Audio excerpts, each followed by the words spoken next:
He had a really interesting event, which was a Johnny Somali X space where they said, donate to the Somali Legal Fund. Hank has been begging for him to his community, so now he had to go out and try to beg on X for money because he's running out of money. Once again, this proves that Korea's strategy has worked. So my question is basically to Johnny.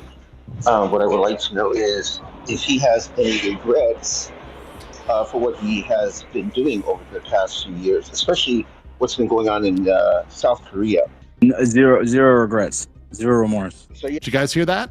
Zero regrets, zero remorse. Guys, we've got some big and latest updates on Johnny Somali's case. Right now, Johnny Somali is facing multiple charges that could easily land him 3 to 5 years in jail, and that's basically confirmed. It's safe to say one of the most disliked live streamers in the world just realized he destroyed his life chasing internet attention in South Korea, as things have somehow gotten even worse for Johnny Somali out there, because not only has he been slapped with more charges, but one of these new charges, they come with a mandatory prison sentence of at least 3 years if convicted, and considering South Korea has about a 99% conviction rate, it's not like you really need to be a legal expert to see where all of this is going. But what's even worse is that Johnny Somali is now facing new charges of child harassment. On top of that, he's reportedly trying to silence the people who press charges against him, which makes his case look even worse. Literally of Ramsey Khalid Ismail, Johnny Somali, saying he is purely trying to silence the female victim.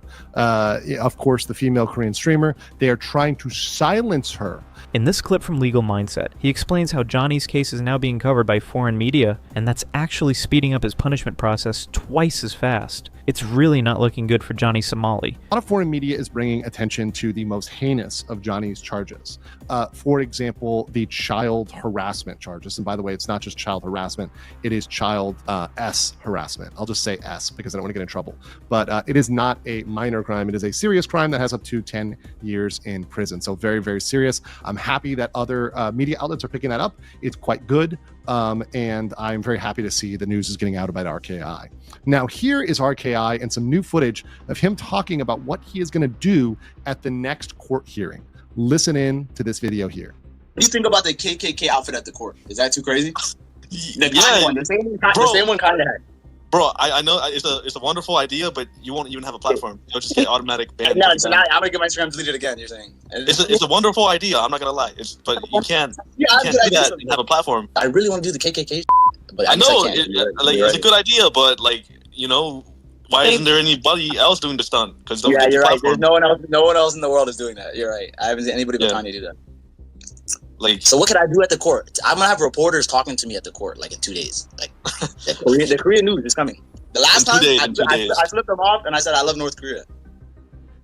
Oh my God! I swear to God, I did. He did do that. In his defense, he did do that. So talking about wearing a KKK outfit to the court, right, which includes a hood and all that good stuff, trying to be, I guess he said he's trying to be Kanye.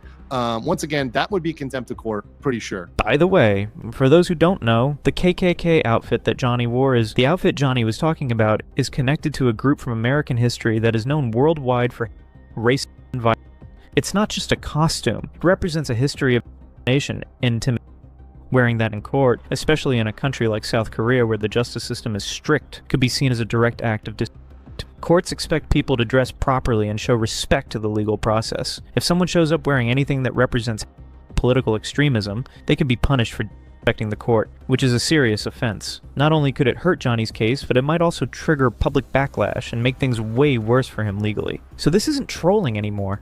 This would be crossing a line that no smart person would cross in real life, and if Johnny actually does it, he could face real consequences beyond what he's already dealing with. By Johnny's actions, it's clear he has no idea what kind of trouble he's walking into, and honestly, it's scary. I don't think he realizes how deep this is getting. If you saw my video yesterday on Vitali, you'll remember how I showed just how brutal prisons in the Philippines can be, not just for locals, but especially for foreigners. Now imagine Johnny in that situation. Just take a second and really think about it, because this isn't some YouTube beef or drama. This is real life consequences, real prison time in a place where things can get very ugly, very fast. Before we go into the new updates on Johnny, just watch this quick part again. It'll give you a better picture of what he's actually walking into. In the Philippines, like many developing countries, money talks, especially in prison. Vitaly has two options. Live in absolute hell with 40 other men in a sweltering cell with no privacy, terrible food, and constant danger. Or pay exorbitant bribes to corrupt prison officials for basic human comforts. Well, what kind of comforts am I talking about? Maybe AC, air conditioning, a private shower, better meals, maybe even internet access. But these won't come cheap, y'all. We're talking in the millions of pesos in bribes over the course of his detention. These corrupt wardens and politicians will absolutely bleed Vitaly dry. I know it sounds horrible, but this is just the way prisons work, especially around the world. Now watch this. In a leaked phone call from some of Johnny Somali's fans, they were asked what they think about Vitaly. And here's where it gets crazy. Johnny Somali and his people are clearly trying to manipulate the conversation. They're dodging questions, twisting narratives, and trying to make it look like they're the victims. Listen to what they talk about at the end. Considering the charges that have been piling up on you, I would say a little bit different. C42, let me ask you a question. What do you think about Vitaly? See, and that's a great one at the end. What do you think about Vitaly? So literally, these guys going up there, bringing up Vitaly, trying to get involved there, right? Trying to defend, right? They know it's all in the same branch, right? They're trying to frame everything that they do and that Vitaly does as quote unquote free speech. That's their angle. That what Vitaly does and what Somali do. This is why these cases are tied. This is why I bring up to my Filipino brothers and sisters, right? That this is why it's so important, because you see even Somali's own people, those are Somali's fans that are tying those two cases together. Isn't that nuts? And Johnny even said, after everything he's done in Korea, when asked if he has any regrets or feels any remorse, Johnny Somali clearly said he has no regrets, no remorse at all. Johnny, my question is basically to Johnny, what I would like to know is if he has any regrets for what he has been doing over the past few years, especially what's been going on in South Korea. Zero regrets, zero remorse. So Did you guys hear that? 0 regrets, 0 remorse. 0 regrets, 0 remorse about anything. That just proves once again, Johnny Somali doesn't care about anything. He's going to keep pushing the limits until the day he ends up in prison. Now let's talk about the most hated guy in South Korea right now, Hank Yu. He's Johnny Somali's biggest ally and supporter, and right now, he's doing everything he can to raise funds for Johnny Somali's legal case. Let's talk about him running out of money. This is very interesting. So we had a really interesting event, which was a Johnny Somali X space where they said, donate to the Somali Legal Fund. And I love it, 49 views, not that much. But that said, he was e-begging. He was asking for money because he does not have money for his lawyers. He cannot afford a lawyer. He has to e-beg because he is out of money, and Hank cannot give him any more money.